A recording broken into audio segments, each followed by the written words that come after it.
Hey everybody, welcome to Book Club. My name is Kylie for those of you that don't know me, and tonight I'm going to be going over chapters 9 and 10 in the book Get Over Yourself.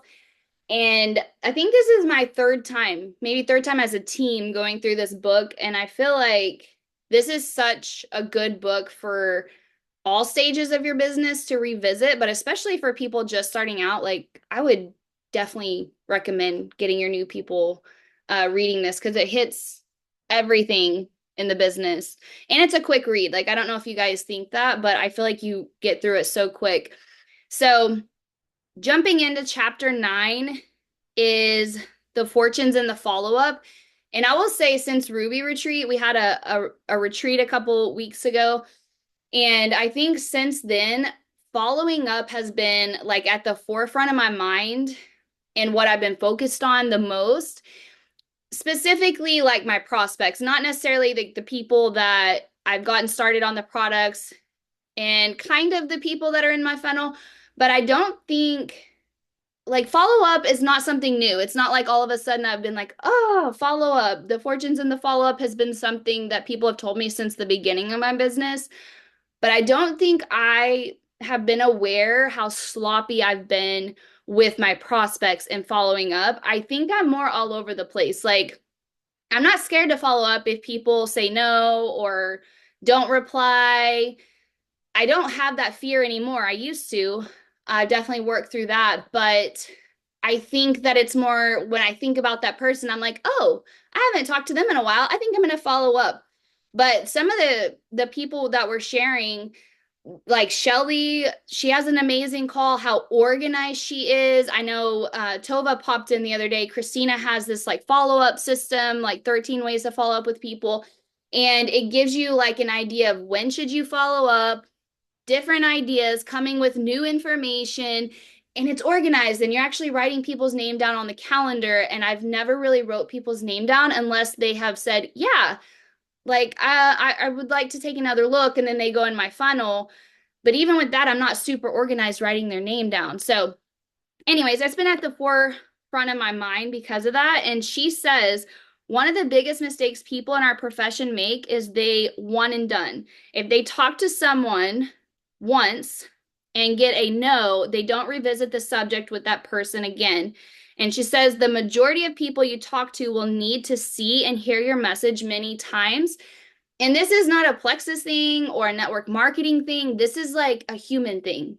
It doesn't matter if you're in this profession or the food profession or fashion, whatever it is, like people need multiple exposures. So it's not unique to Plexus. This is just humans need a lot of time to process stuff. And especially when something's new, I think the little seed that gets planted, it's like this, like, oh, or it can be like, whoa, that seems kind of out there, or I don't know, I've never really thought about that.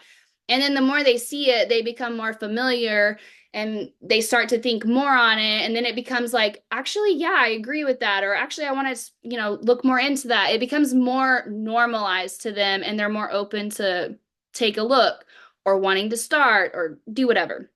So exposures are key. She says you should always remember that a no really means not right now. And I think this is good to tell yourself because when you're reaching out to somebody and then they say no, I think that we can be a little like attached to the outcome. And so just learning to be like, it's not you that they're saying no to, and it's not a no, it's just a not right now. And I don't just say that to like, trick your mind into thinking that. I mean, it's a good mindset to replace your trash thoughts, but I think it's true. Like the longer I've done this, I've realized that people, even Megan, like we'll talk about, we'll share wins and loses in our conversations. I'll be like, oh my gosh, I had this reach out and this happened. Or, me and her, we always talk and we'll both be like, oh my gosh, this girl that I reached out to in the very beginning that was like a hard no is all of a sudden interested, or they come back to you. Like they just need some time, and their no really does most of the time mean not right now. So just don't be intimidated. Don't let it like associate with you. It is not you. Um, they just need some time. And they also need to see you showing up consistently. Like that builds trust in you, like for them, when they see you consistently showing up, that this isn't something you're just like a phase you're going through and you're going to be here and in 6 months gone. You're building trust, like in yourself, and also the products, that you're taking this serious. These really do work. You really do think this changes people's lives and their health. So keep that in mind as well. But she says, golden rule is to reach back periodically to every single person that you've talked to, unless they have joined your team or they say, do not contact me again. And then those are the only two things she says. And also, don't forget customers. Like, so once you welcome people in and you ask them if they've ever thought or considered about doing the business, asking the magic question, if they say no, it's the same thing about the business. Don't be afraid to come back after a while and revisit the conversation. And just like the products and getting them started, it may take several exposures of them, you and them talking about the business or them seeing your post to be like, yeah, actually, I could see myself sharing. I could see myself doing this business. Like, I'll take another look. So don't forget your customers either. And tell yourself, I'm not being pushy, I'm being professional. I think that is so important to just say, like, what do professionals do? They follow up. So you're not being pushy, you're taking your business seriously, and you're following up like a professional. So reasons to reach back out. She gives several reasons in here, and some of them that she lists, she says, number one, to update them on your business. So anytime you hit a milestone, it doesn't matter if it's super small, and you might tend to be like, oh, that's not really something important. They don't know, like, any win can be massive and you can celebrate it and just share it with them. Anything exciting is contagious. Like, Fallon talks so much about just being excited and the energy that you have, and that's what like draws people in. And so sharing wins with them, rank ups, anytime you rank up, she gives you exact verbiage that you can use and like, change it to sound like you. And then also when other people on your team rank up, like if you have a teacher and you have a prospect that's a teacher, like someone on your team ranks up, that's a teacher, you can go to your prospect and be like, hey, so-and-so that's a teacher just ranked up. This is, their story, blah, blah, blah, reminded me of you, and then send it to them. So that's one way. She says, number two, new product launches, she says that basically the more products you have, you can reach more people. Like, there could be one product that doesn't get somebody excited, and then you launch another one and that person's like, oh my gosh, this is exactly what I've been needing. For example, like Iron Woman came to mind. I know some people don't care as much about iron. For me, I've been like wishing for years that Plexus would have an iron supplement. So you just never know. Reach back out with products, seasonal offers, all of that good stuff. Number three, she says, an event in their city. We all know that leaders are created and leaders are born at events, created at events, and the excitement and all that. So if there's ever events that you can get them to, that's always good to reach out and tell them about. She says, number four, good news or media coverage about your company. Number five, to be a go-giver. Number six is pregnant, new baby, or kids starting school. I think this is so good. She even gives that 4-month window. Like, don't forget about your people postpartum 4 months down the road. And I remember the first time we did this book, I was like, 4 months. Okay. So now when I automatically see somebody like pregnant and I see their due date, I'm like, okay, so trying to calculate when is 4 months. I've kept it in mind always because of this book. Number seven is when someone just like them succeeds. So you can reach out, which I think kind of in her first initial thing, like when people rank up, it kind of ties back into that. But that was kind of the big part in the fortunes and the follow-up. And just really quick, some things I took like note-wise from Ruby Retreat about follow-up was follow-up is not optional. You have to follow up with new excitement and information every time, not just like a, hey girl, are you ready to get started? Like, you have to bring new excitement and new information every single time. Something Christina mentioned, she says that you could even say, and I think Tova is so good at this too, like, You want to just, whatever objection you think they might have, you want to just like go ahead and clear the room with it.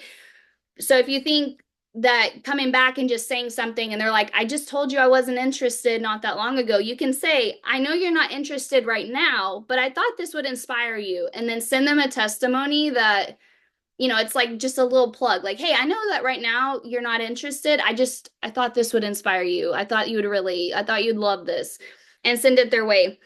And then also, kind of what I mentioned at the beginning, using a tracking system for follow-ups, staying positive and persistent.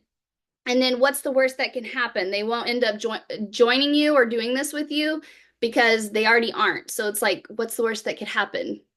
Nothing, right? Um, Categorizing responses, put them in a yes, a no, or a no response category, and then kind of create a system from there. Because also from that, you can evaluate and get percentages. Like, I'm not good with math like Tova and Megan, but you can kind of start to see like your responses to the messages you're getting, and maybe you need to tweak your wording. Numbers are really important in this business. And Fallon said this at Ruby Retreat, in this business, if you're not building, you're dying. And so if you ever get to a point where your team is just in massive momentum, resist the urge to just kind of like just pour into your people, but stop building yourself. Because even if your team keeps growing and growing, it may not happen in 30 days or 60 days or 90 days, but eventually your team is going to start to fall off and die if you're not building until once you reach a certain point, it may continue to grow. But while you're growing your business and all that, like that is so important. If you're not building, you're dying. And ask me how I know. There's been several times in my business where I feel like I've just gotten more like comfortable. I'm like, wow, my team is growing. This is great. And I stopped getting into action. And then guess what? In like 3, 4 months, 6 months down the road, I'm like, why are my points starting to go back? Why am I not growing like I was? And it comes back to me. And um as we get into duplication, systems duplicate. Like if you're growing like crazy, like this is moving into chapter 10, the duplication, the key to duplication is what she says it. But if you're growing like crazy and you're growing fast and all of that, and you're getting all these joins and you're even creating silvers, but your people can't duplicate what you're doing, then you're not really doing something right. Like you can't be the only one on your team that's doing it. You have to create systems that other people can follow and do and duplicate. And so as we get into duplication quickly, it was such a short chapter, but it's so important to your business. She said, the only part of this business that we have total control over is our own activity, because duplication and ultimately success in this business, it starts with us. And she says, this is like the ultimate gut check. I want you to ask yourself a very simple but important question. If everyone on your team did exactly what you currently do every day, every week, and every month, how big would your business be? And I think I was like, woo, because that is such a self-reflection of like, okay, what did I do today? What did I do this past week? What about this last month? Okay, if every single person on my team did that, would we be like growing like crazy or would we not? And uh the half rule, she says that people will do on average half of what you do, and those are your runners. So the people on your team that are running with you, whatever you're doing, expect them to do half of what you're doing. I have so much underlined. So she says that she had to set the pace and then see who kept up, and those are the ones that would get her time. And okay, lastly, and then I'll open it up. Yeah, we're good on time. Okay. She says, if you have fun, keep doing all of that over and over. Wash, rinse, repeat. And then you'll find the people who are self-motivated, who see what you see, and are willing to get out of their comfort zone and do the heavy lifting to do all those things. Then they will find people who are motivated and want to build as well. That's how you duplicate. So I don't have any specific questions, just if anybody wants to unmute and share your takeaways or experiences from your business, feel free to chat. I really love these chapters. I love everything that you said. I especially what really spoke to me was the first time I read it too, is just if people are going to do 50% of whatever you're doing, and where you said, and I couldn't find it on the exact pages here. Oh, there it is. I have it underlined too, but you set the pace and then find the people who keep up. And that's how you're going to find the self-motivated people who are hardworking and you don't have to drag them. And that's definitely what I did. I didn't know what I was doing, but I knew that this was as hard as I was working because I knew that people do half of what I do. And then the people who could keep up with my intense pace, those became my leaders who then became jewels and diamonds and all those things. So I thought that was really good. I think all of those things about following up and, like you said, being professional, like you're not being naggy, you're being professional. I've sometimes felt like, okay, I keep bothering somebody, but just knowing, like, no, I'm being a professional and this is my job and I'm really good at it. So I'm going to continue to follow up. Um, that was really good too.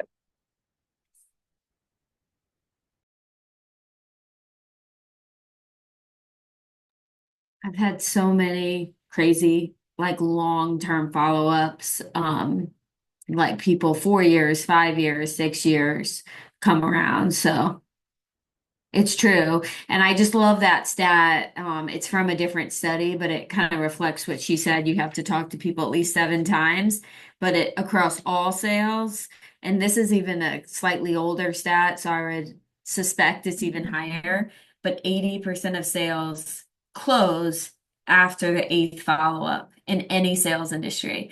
So I actually a few years ago started writing down the dates I've talked to people because I think it's really easy to lie to ourselves and be like, I've talked to that person 12 times and you've talked to them 4 times over like 2 years. So I think that's helpful with follow up. I don't look at it every day, but when I'm going to follow up with people, I'll go back and look. And it's also really fun when they sign because I have like all the months and years that I've checked in with them. So it's encouraging to me when I'm following up. And I think it's important we share those wins in our team chats that people know, hey, it's okay to follow up with someone for 2 or 3 years. Uh, and, you know, there's so many diamond stories of people who like hated on it. MLMs and everything for 2 or 3 years and literally said like stop contacting me and now they're diamonds.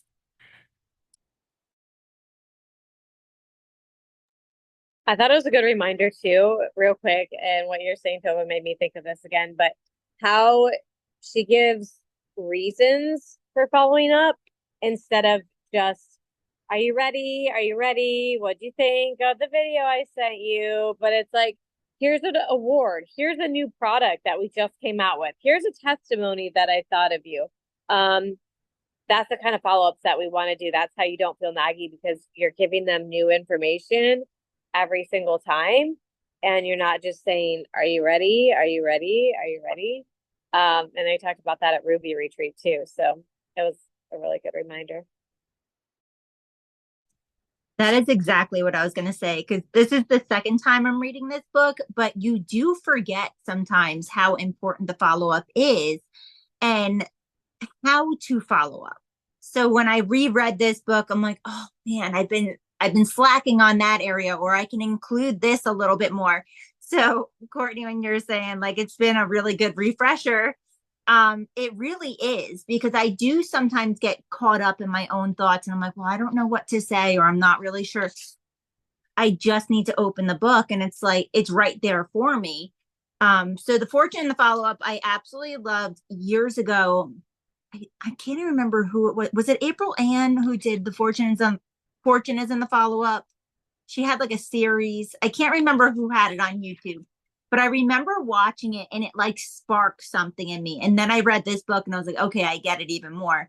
But it truly, truly is. It's in the follow up because I wouldn't be here if the follow up wasn't like killer in this business. So I always go by my own story of how important it is. And Fortune is significantly in the follow up, and I love these steps that she gives here. I just ignored Sabrina ignoring me and drove samples to her house. So you can also do that too. Well, thank God for Kylie. 3 years, bless her heart. She was reaching out to me, and one day, I don't know what it was, just one day I just got on there and I just ordered. Like she didn't even say anything. I just got on there and I ordered. And then I guess she saw and she was like, "Oh my God, Meg." I was like, "Yeah, I'm here. It's 3 years, but I'm here." Um, but I know, like personally, I was being super sloppy with the follow-up. And finally, I sat down, I was like, all right, I'm gonna like channel Tova. And I created an Excel spreadsheet. And let me tell you, it wasn't hard. I know Excel can seem like super intimidating. It was not hard. I put in everyone, I searched through my phone, put the last date, I checked in with them, put in a follow-up date, jotted down like a little bit of what we talked about last time. So it was nice and refreshing to know, like after reading this chapter, like, wow, I'm actually doing something right. Like I'm on the right track now. Because she says failure comes not from getting no, but from failing to follow up with the no. And I just, I was like, wow, that was like a gut check for me as well. And I also liked, she said, because I'm super competitive. Like, you guys don't want to play a game with me. It's fun for me, but it may not be for you. I'm not for sure. But I liked when she said that she thinks of reaching back to people as a game. And I was like, oh, okay, well, I can get on board with that because now I'm seeing this list of people and I'm like, I'm gonna get every single one of you. I don't care how many times you tell me no, like it's a goal. I'm gonna win and get every single one of you. So I really like those points.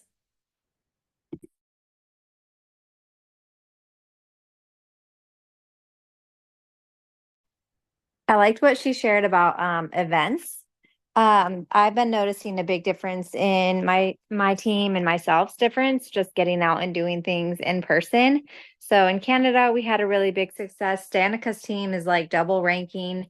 Her best friend just started working, like just madness. She can't talk about her husband sleeping there, but all of that. And then my new my local girl, she was kind of having us, she's not on here. Okay, she was having a slower start, and then she invited me to a girls' night, and she's like, "I want all these girls to do Plexus with me," and I went and just like kind of was super chill and natural and all that, and helped her just share about Plexus, and they all, of course, joined. So, like, it really does make a difference getting people together, doing things in person, and a hat party. I don't know what a hat party is, but I'm down if you do a hat party. But seriously, it makes such a difference. It is hard to get out of the house once you get used to it. I used to do things all the time, and I'm just like, COVID happened and I got stuck acting like an introvert over here. So, anyways.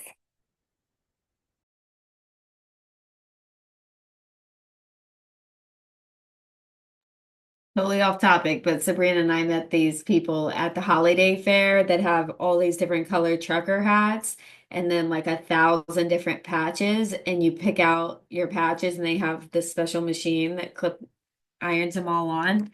And she said she would do a theme for us and like bring just healthy patches and like crunchy patches. Yeah.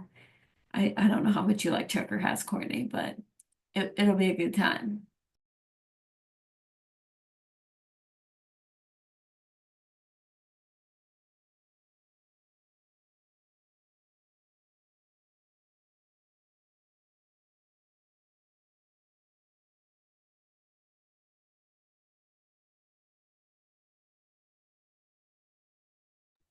Something else, if I'm gonna share this and anybody else has something to say, they can definitely pop in.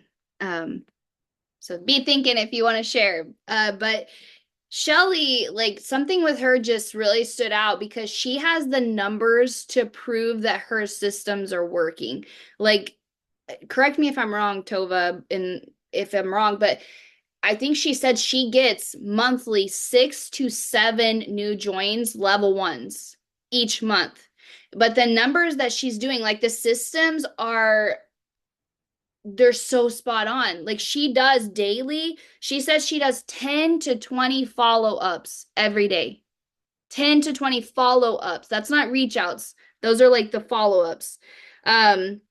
She says she goes through and she looks at levels. So she doesn't just reach out to like multiple levels. So people in her business, I guess that have already signed up, she goes through and she follows up with all the people in all her levels she sends messages to. And also, I don't know if this was Shelly or not. But when you can separate, kind of what I was saying about like the numbers, I know in Atomic Habits, it says how important it is to be able to measure things. Like that's how you get results and you can analyze. And so when you do start sending messages and you create this system and start writing their names down on the calendar and you organize them into yes, no, and then no response, you can start to look at your numbers and also like what messages you're sending and what ones are getting results and which ones aren't, and which follow-ups. You can start to look at numbers of like this person finally said yes or said whatever, or this is my 7th follow-up and they still haven't replied or read them.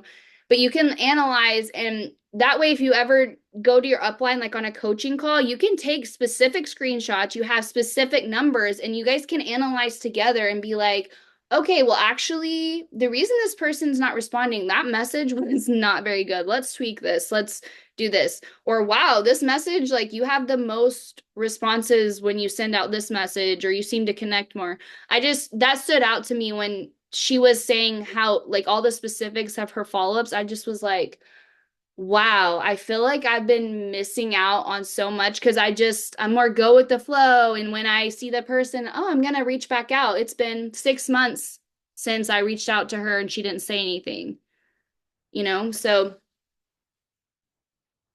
that was on my mind.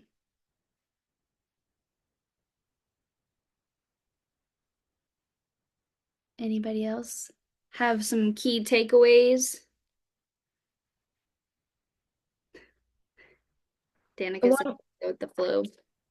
one more thing, like with the duplication, I loved it with that little paragraph. She said, we can teach, we can coach, inspire, collaborate, laugh, have fun, dream and plan, but we can't motivate. And I think sometimes instead of like, I've been stuck before, instead of trying to keep building, like getting new business builders, I have been stuck in trying to motivate others. And like, it's very true, like I feel like I'm good at motivating people, like, but at the same time, it's like they have to want it as well. Like it has to come from them. You can't just keep, cycling through the motions of trying to get them to do things whenever you need to still be focusing on motivating yourself to reach out to new people, if that made any sense. Yeah, I highlighted that too. And actually, I didn't look it up, but I was like, wait, I really want to revisit what is the difference between inspiration, motivation? Because I've looked up the definition before, but I always interchange them or use them the same. I mean, I'm always mindful of like, don't wait till you feel motivated to take action. Like I've realized, okay, that doesn't work. You got to take action and then motivation follows. But for her to say you can inspire, but you can't motivate, I was like, I underlined it this time to like go back and look at the definition, but I haven't yet.